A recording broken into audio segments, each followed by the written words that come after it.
હરિ અનંત છે, હરિની કથા પણ અનંત છે. 7 દિવસમાં 335 અધ્યાય, 18,000 શ્લોક પૂરા ન થાય. સવારે 7 વાગ્યાથી શરૂ કરીને સાંજે 7 સુધી કરો કથા, વચ્ચે ખાલી 1 કલાકનો વિરામ. 7 દી નહીં, 1 મહિનો કરો તો પૂરી ન થાય, 1 વર્ષ કરો તોય પૂરી ન થાય. હમણાં પ્રફુલભાઈ બહુ અદ્ભુત વાત કરી. તમને નથી લાગતું કે આ કનૈયો કેવડો મોટો જાદુગર છે? 5000 વર્ષ પહેલા જેણે વાહળી વગાડી, એની વાહળીના સૂર ઉપર આજે મોટા માંડવડા જો નાચતું હોય તો એ વગાડવા વાળો કેવો ખતરનાક માણસ હતો.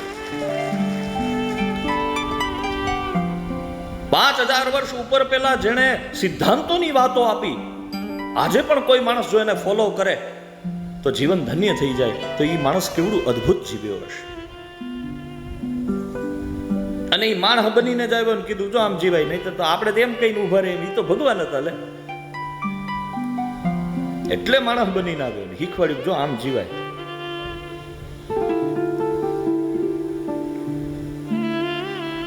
કૃષ્ણ વિશે લોકોમાં ઘણી બધી ભ્રાંતિઓ છે, મારે આ કથામાં એ હટાવવી છે. કૃષ્ણને રાસલીલા કરતા કનૈયાને હવ કોઈ જુએ છે ને એને અલગ રીતે મૂલવે છે, પણ એને 16,108 લગ્ન હું કામ કર્યા કેટલાને ખબર છે?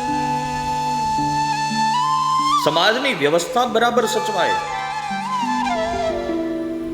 ગીતામાં પણ એનો ઉલ્લેખ છે.